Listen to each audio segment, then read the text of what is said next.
welcome to the Kink Perspective. My name's Chris. I'm a psychotherapist and consultant. On today's show, I'm diving into a question that's been coming up a little bit more and more as kink becomes more mainstream and starts to share spaces with other adult communities. A person who follows me and listens to the show wrote in and asking me how to handle negotiations and boundaries around pickup scenes. More so, especially in environments that lean towards the swinger aspect of the lifestyle or their own lifestyle rather than in a BDSM specific space. Now, if you spent any time in these hybrid spaces, dungeons where, or inside swinger clubs or crossover events, parties even with blurred expectations, you already know this isn't a rare situation anymore. These spaces are now starting to become saturated with a lot of crossover. Now, this episode isn't about dragging the swinger community through the mud, and I want to be very clear about that. But it is about recognizing that these are two very different cultures. They have different values, different assumptions, and different definitions of what play actually means. Now, when those differences go unspoken, people get confused, or worse, someone can get hurt. So today, we're going to talk about how to hold your ethical line. Now, whether you're a dominant, a sub, or someone still figuring out where you land, how do you stay rooted in your BDSM values when you're in a space that isn't built for that?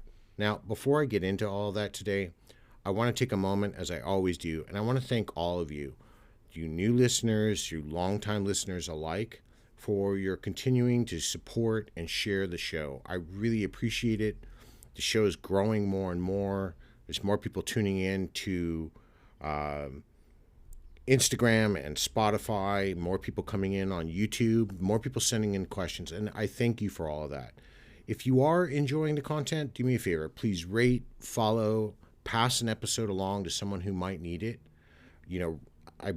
This is what keeps the show growing. And if you'd like to support what I do directly, there is a donation link in the show's description.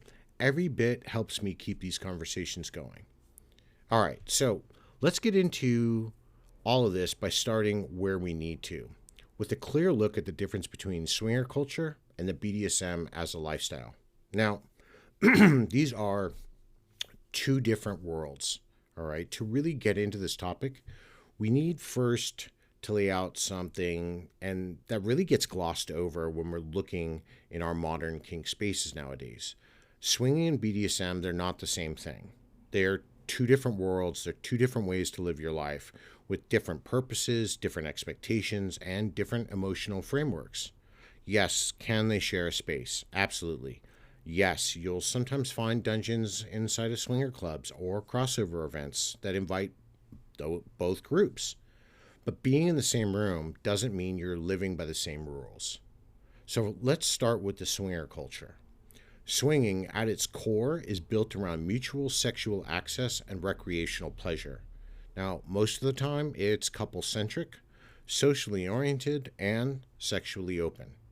If you walk into a swinger party or a club, the vibe is really relaxed, it's exploratory, and focused on mutual enjoyment. I don't think there's going to be any arguments there. And there may be some brief conversations beforehand, but rarely is there the kind of detailed negotiation you'd expect before a BDSM scene, right? Consent tends to be verbal, brief, and assumed to be active as long as everyone is participating in it, right? It's not about that swingers are careless, and I'm not saying that. It's just that the culture norm is more casual, and the assumption is if you're there, you're open. If you're socializing, you're potentially available, right?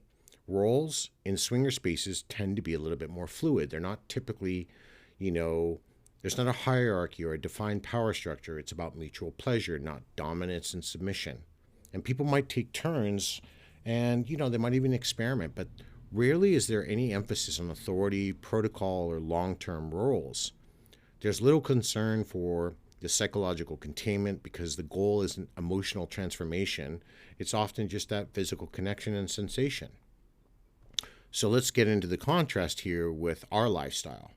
Now, BDSM is built on something entirely different.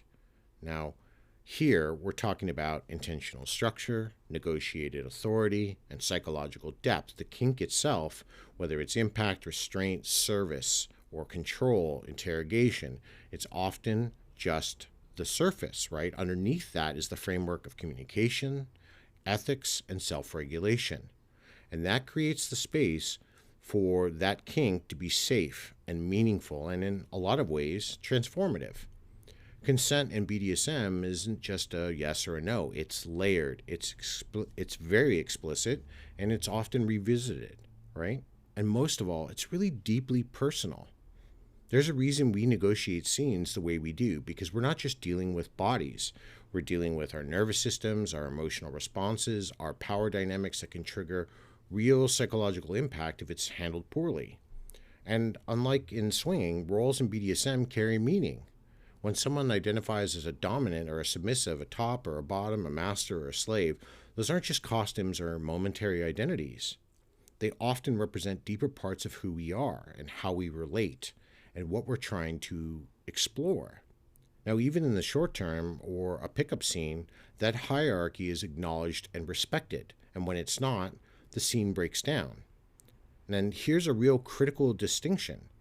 Swinger culture is about shared pleasure. BDSM is about structured power. One isn't better than the other, and I'm not saying that. Everybody vibes to what they want, but they're not interchangeable. And they serve different needs and follow different scripts.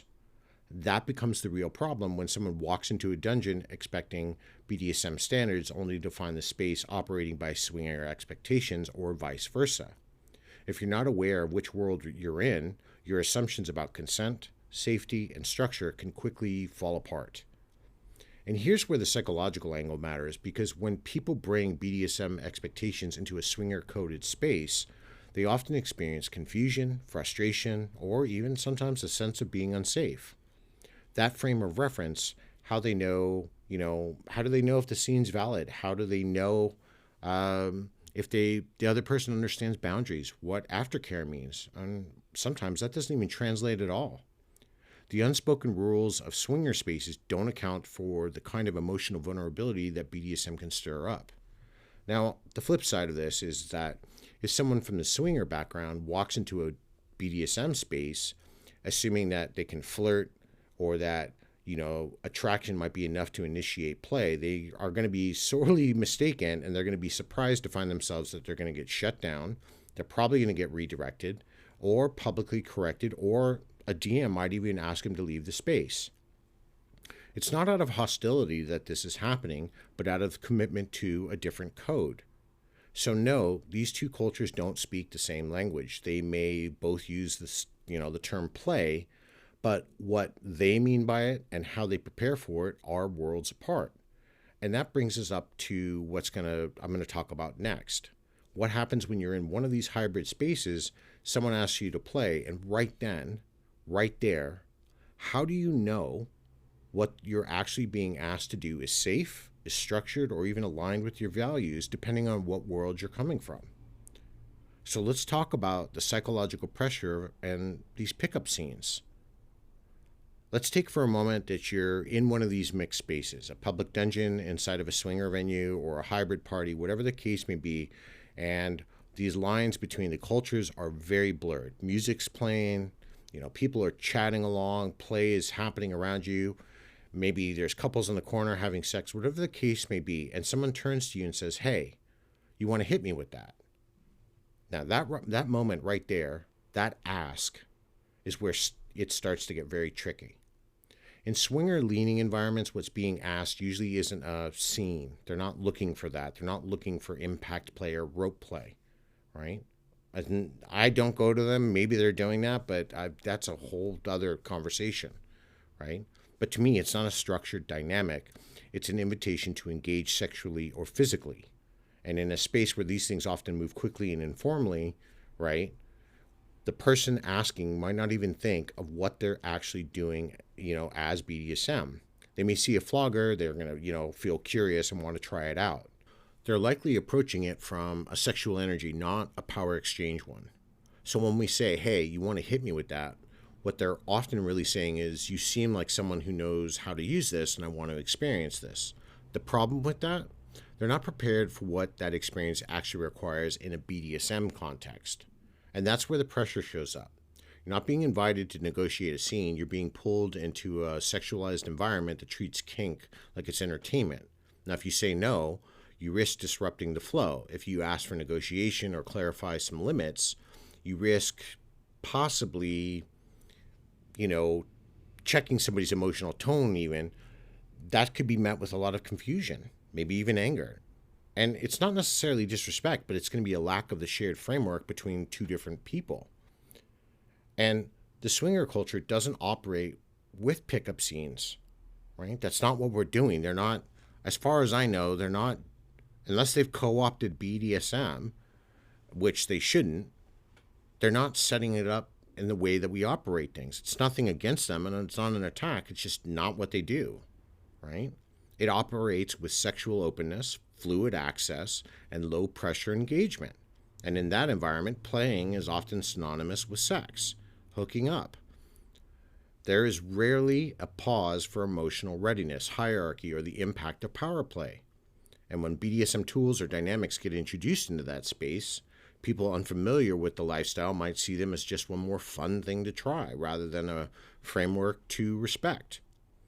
And this is where a whole lot of people, especially newer dominants or those still finding their footing, start to feel stuck, right? Because the question isn't just, do I want to play? It becomes, will saying no make me look inexperienced or cold or like I'm overthinking this? And there's a true psychological weight to that moment. You're not being asked to perform. It's not just a scene, it's your role. And in mixed environments, that role often gets flattened. And people may not see the nuance of your kink values. They just see someone holding a flogger or standing in a dom posture and assume you're ready to go. But BDSM doesn't run on assumptions. Even in pickup play where spontaneity might be part of the appeal, BDSM still requires structure. It still requires communication, clarity, and our readiness, right? We have to have our capacity. A top shouldn't just be asking, do I know how to throw a strike? And they should be asking, can I hold the emotional tone for this person for the next 20 minutes? That's not a small question, especially if someone's first time or if they're visibly nervous and you haven't even exchanged names yet. In our lifestyle, saying not yet is a sign of responsibility. It's not hesitation. It's if you're not grounded, if you're distracted, if you're unsure, pause. It doesn't make you less dominant. It makes you safer. And it tells the other person you take your role seriously, even in a casual setting. Now, where swinger culture encourages a whole lot more participation, right? Get in the mix, try it out, join in the fun. Our lifestyle encourages a little bit more responsibility, or it should, especially for those taking the lead. And let's be honest here, that contrast creates a lot of internal friction. It's hard to hold your boundaries when everyone around you is flowing easily from one interaction to the next. And when you're the one slowing things down, you risk being perceived as too rigid or too intense or, hey, calm down, therapist guy. I don't want to talk about my feelings here. I just want to play. But you're not. You're doing what the lifestyle requires. And I'm going to say this directly to anyone out there who's ever felt conflicted about saying no in those moments. It's not only okay to pause, it's necessary. When you pause, you give yourself time to think about things clearly. You're checking for pressure. You're making sure that your choice is actually yours. You're involving an agency, right? And when you're the one receiving the end of that pause and someone says no to your offer, that's not rejection, that's integrity. And there's a deeper reality here. Every pickup scene is a risk of an exchange. Maybe not physically, but emotionally. Someone is trusting you to engage with their body, their limits, and their presence. Even if the room doesn't take, that seriously, you have to. And that's the difference between playing the part and actually living the lifestyle. So the next time someone offers, a quick invitation to play, take a moment and ask yourself, do I feel pressure or do I feel clear? If there's pressure, step back. If there's clarity, negotiate properly. But either way, let your standard lead, not the room's rhythm or what's happening around you. So now let's talk about fantasy versus reality and all of these pickup dynamics and things, right? Let's get into fantasy first, and more specifically, what happens when people bring fantasy into space that doesn't actually have the structure to hold it. Every kinkster brings some sort of fantasy or erotic, desire into the room. That's part of what draws people to the lifestyle. And maybe it's about surrender or control. Maybe it's about being seen or restrained, cared for, punished, worshipped, whatever form it takes. Fantasy is powerful, but it needs boundaries. And in swinger environments, fantasy tends to center around novelty and sexual access. It's not about trying something new, often with someone that's, it's just doing something new with someone new, right? That's it. That could mean same room sex or partner swapping, maybe like kink or experimenting with some toys. It's not uncommon for someone in a swinger venue to say, hey, I've always wanted to try flogging, or I've never been spanked. You want to do it? Now, that moment feels fun and edgy, maybe even spontaneous, but it's not rooted in any emotional preparedness or long-term identity. In that space, in that moment, play means fun. It means lightness, flirtation, curiosity. It doesn't usually mean psychological investment. That's not the design of the space. Emotional containment, aftercare, or deep debriefing aren't the expected norms. The assumption is here that once the interaction ends, everybody just walks away satisfied and they're unbothered and they're just ready for the next round. But in the lifestyle, and as far as BDSM goes, the same scene isn't just a moment of fun. It can be a doorway. A flogging, for example, isn't just about sensation. It can be a release of stored emotion. It can bring someone into subspace or dom space where their nervous system drops or floats, and they can become intensely vulnerable. A spanking might bring up some memories from their past, or long-buried shame, or the need for some sort of emotional connection. And for some, that first strike, the one they thought that they would just be thrilling, might hit something internal they weren't even expecting. And this is why negotiation matters. This is why in BDSM, what we do carries emotional responsibility that casual play environments often don't plan for. Because even a short scene can shift from something internally. Even 5 minutes of impact or restraint or rough bodily handling can evoke attachment or disassociation, arousal, confusion, or emotional release. And that's not a flaw, it's part of the terrain. And when someone walks into a swinger-coded space and treats BDSM like it's one more spicy option on the buffet, right? Something they can sample without even a conversation or structure or any type of preparation, it's going to lead to a lot of confusion. Not because they really meant harm, that wasn't the intention, but because they didn't understand what they were reaching for. And on the flip side here, if a dominant or a top agrees to just play a little, quote unquote, without laying down the clear boundaries, they might find themselves holding emotional weight they weren't even prepared to hold. And what was framed as an experiment suddenly becomes a moment of transformation.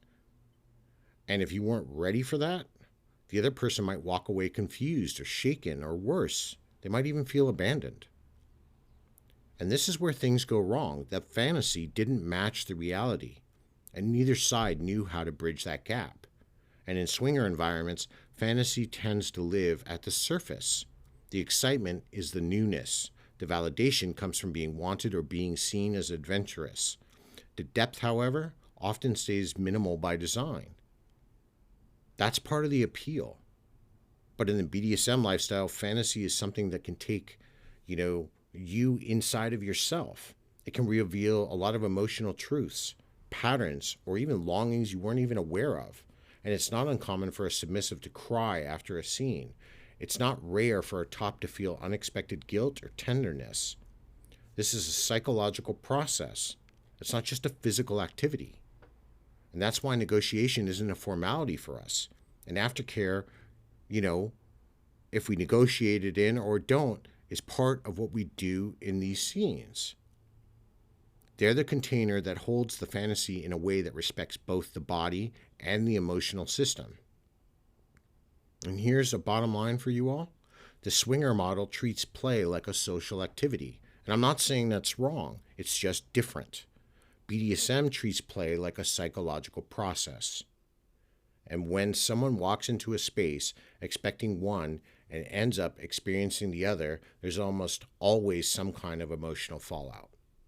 And that doesn't mean crossover can't happen, but it does mean dominants and tops and facilitators have to hold a stronger boundary around what kind of play they're willing to engage in and what kind of emotional work they're prepared to do, even in pickup dynamics.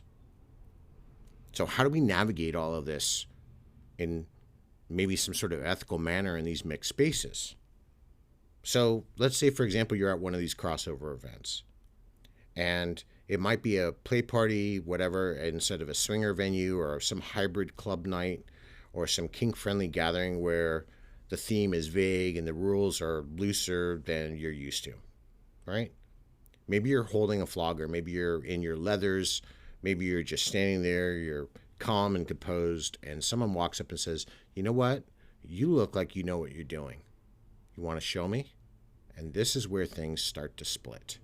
In that moment, that room, may treat the exchange like something casual, and you might feel the pressure to say yes, especially if you're presenting as an experienced person or dominant, maybe even a sub. Around you, others might be engaging in minimal talk. Consent may be assumed through a look, a smile, or even some sort of suggestive gesture. They're putting their hand on your chest or whatever the case might be. There's a kind of unspoken social momentum in the space, and if you don't flow with it, you risk standing out. And this is common in swinger-led environments. These spaces are built around sexual openness, like I've talked about before, right? They don't have as far as I'm aware, a very rigid structure, right? The invitation to play usually means something physical or erotic, but rarely something deeply psychological or emotional. Consent is generally verbal and brief, right? And sometimes just a nod or a smile. Boundaries, if mentioned, are surface level. The follow-up is minimal unless there's an obvious issue. The word scene might be used, but it doesn't mean the same thing as it does in BDSM. In a swinger space, a scene might mean a playful spanking, or they want to do, more type of role play perhaps, right?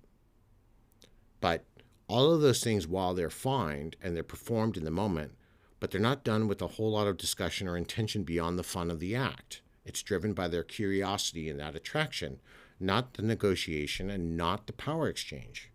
BDSM, by contrast, demands our structure, even in pickup play. That structure isn't about being rigid or formal just for the sake of it. It's about respecting the emotional stakes that are involved. Even a 10-minute scene can trigger a lot of deep responses: tears, subspace, feelings of exposure or shame, even attachment. That's why our negotiation isn't an optional thing. It's about slowing down the fun, right? It's not about doing that. It's about creating a container that makes the scene safe and meaningful. And in BDSM, in our settings, play begins with questions. What are your limits? What's your experience level? Do you want aftercare? And if you do, what's that look like for you? Are you even in the headspace for this? These aren't mood killers. They're markers of respect. And here's where the contrast matters most. Swinger cultures encourages a lot more participation. The BDSM demands our responsibility. One moves fast and fluid, and the other one slows it down and checks in.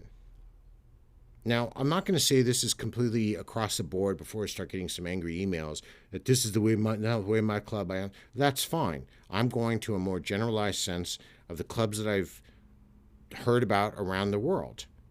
And I'm taking a more generalized sense when I say these things. I realize they may not be that way in every club, but since I've started this discussion, almost every person who's emailed me or contacted me privately has said, this is what I've experienced, right? So that's just kind of a small disclaimer, even though I don't need to say it. However, if you're a dom or you're anyone that's going to hold the lead, you need to recognize that, you might be the only person in the room thinking this way. The space won't enforce it for you. That's your job to do. So what does ethical pickup play look like in a mixed space? First, slow it down, right? If the room wants to move fast around you, don't let that dictate your tempo. Second, clarify the ask. What exactly are you hoping for? Is this just sensation? Or are you looking for power exchange? Third, establish your roles and your expectations. I can give you a taste of impact, but I don't like to do scenes without negotiation, right? Fourth, if aftercare is your thing, discuss it. Even if it's short, even if they say they don't want it, you are still responsible for what happens after, not just during. And finally, decide if this is even something you want to engage with. If it's a no, let it be a clean no. You don't have to apologize. You didn't do anything wrong. Just say, no, I'm not interested. Thank you. And move on. When you treat a casual invitation like something worthy of structure, you shift the tone of your space. You communicate that kink isn't your entertainment, it's your framework. That you don't play for show, you play for connection and responsibility and depth. And yes, that sometimes means you're going to be the only person in the room doing that. But that's what being a dominant often is, choosing integrity over momentum. Now, even when BDSM is hosted inside of a swinger venue, that venue doesn't hold the container. You do. You bring the ethics, you bring the protocol and the awareness. And the person asking you to play may not know how important that is until they experience it, right? So let's look a little bit more here at the bigger picture. These two cultures, these two frameworks, and let's put this all together. At a first glance, a shared venue might make it feel like BDSM and the swinger culture are part of the same world, two sides of the same coin. They both involve adult play, right? Alternative expression, and pushing against mainstream sexual norms. But once you go beyond the surface, the difference is undeniable. Swinger culture is about mutual access and shared sexual pleasure. It's permissive by design. It prioritizes novelty and openness and enjoyment mutually in a setting that encourages flexibility. The roles are fluid. The expectations are lighter, and most interactions are assumed to be low stakes unless someone clearly signals otherwise. That's not a flaw, it's not a dig, it's more speaks to their natural environment, right? BDSM is like something different completely, right? It's like me comparing, the Arctic to the savannas of Africa. This is where we are at, right? BDSM being Africa, and you swinger community, you all are up into the Arctic, right? Not a dig, it's just kind of easier for me to say that. However, it's built around structure, hierarchy, consent, negotiated power, emotional regulation, capacity, play, dictation, limits, negotiations, right? It's intentional by design. A dominant isn't just a partner, they're a caretaker of the scene. A submissive isn't just a participant, they're offering themselves to something that carries psychological and emotional risk.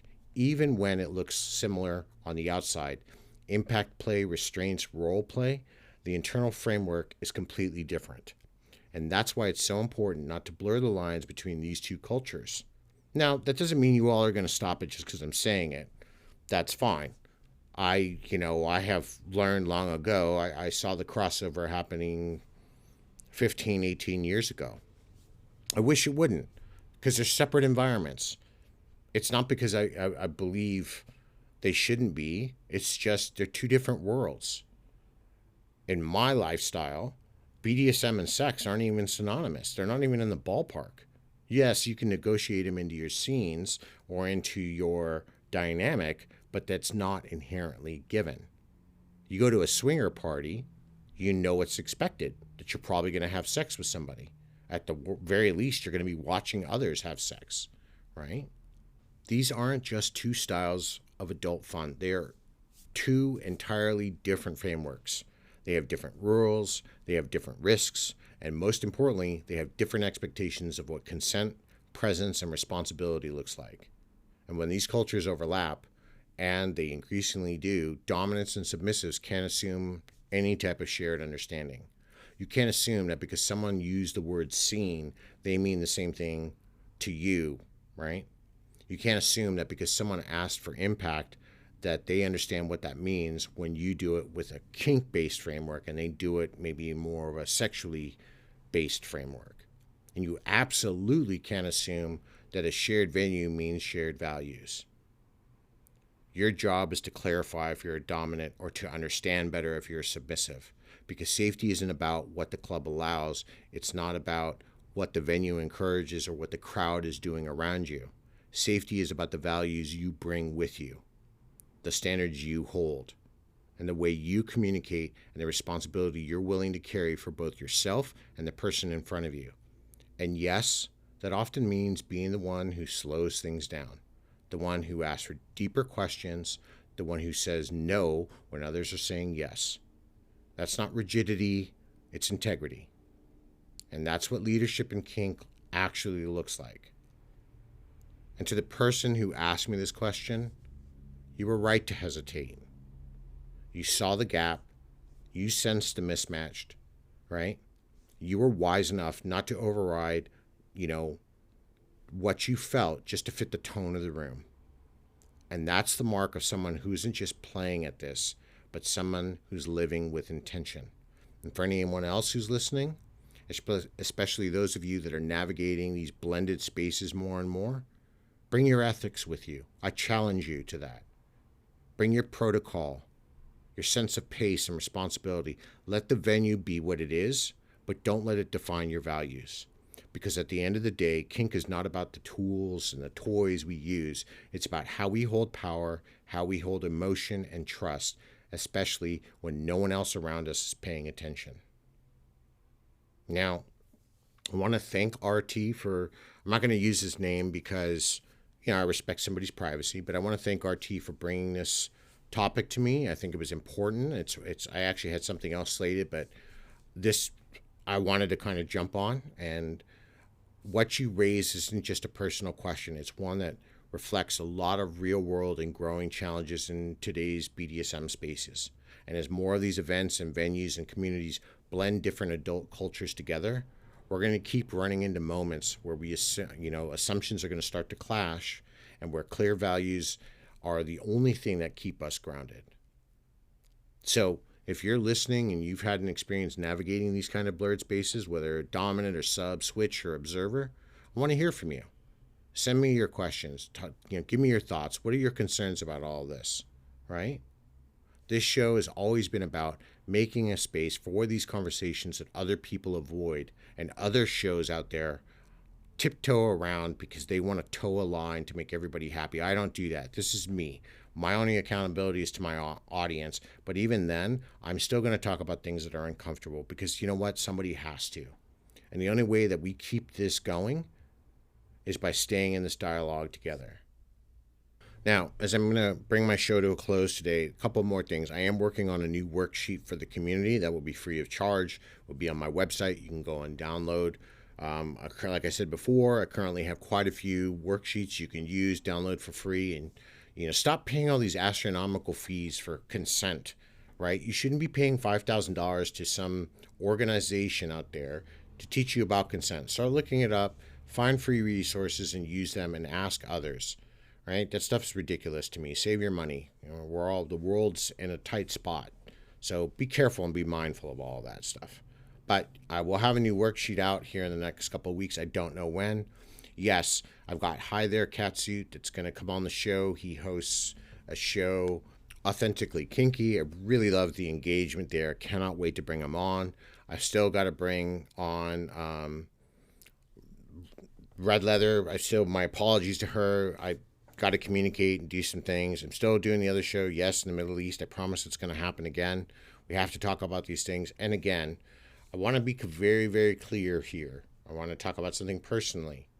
Please do not, come to the AMA asking me for psychological or therapeutic questions. I am not going to answer them. And then if you send another one saying, I asked you this, why didn't you answer it? This is the reason. I am not even going to address that anymore. All right? Please respect that. That's also my job. Right? So if I'm helping you, that's number one. I'm just not going to, and then I'm not taking care of myself. And number two, trauma dumping. I also have a couple of other colleagues that are in the fetish community, and they're a little bit, they don't come to do what I do. I'm here to help and explain things. But we talk about our clients on occasion. If you're contacting somebody, right, you have to understand if you're asking for help, then you need to set up an appointment. If not, you know, sharing or offloading or trauma dumping on somebody, that's not fair to do emotionally to anybody, right? So it's not that I don't want to help, but please understand, I work with veterans 5 days a week, and then I have my own private practice that I tend to, which funds everything else that I do, right? Pays all my bills. So if you come to me and I'm not answering your questions and you're getting angry, maybe you need to reflect on what you're actually asking and why I won't answer it. Okay? So it's not a dig. It's just I'm trying to get a little bit of space here. I need a little bit of breathing room. Yesterday was the first time in, I don't know, a few years where I actually didn't write. I didn't do anything on social media as far as a writing or a post on Instagram or X or Substack because I was just tired and I needed a break, right? And sometimes we need these things. We all need these things. We need to disconnect, all right? It doesn't mean I don't want your questions about things. I love your questions. Those are the things I'm willing to answer, and those are the things I will continue to answer, right? Just no therapeutic fishing. That's all I'm asking for. I've been kind of going at this now. I've been rehashing this for the last few weeks, but it obviously needs to be said again. Other than that, I'd like to hear your thoughts for today. You know, the question I want to leave you all with is whether or not inside of, what do you think of these shared spaces?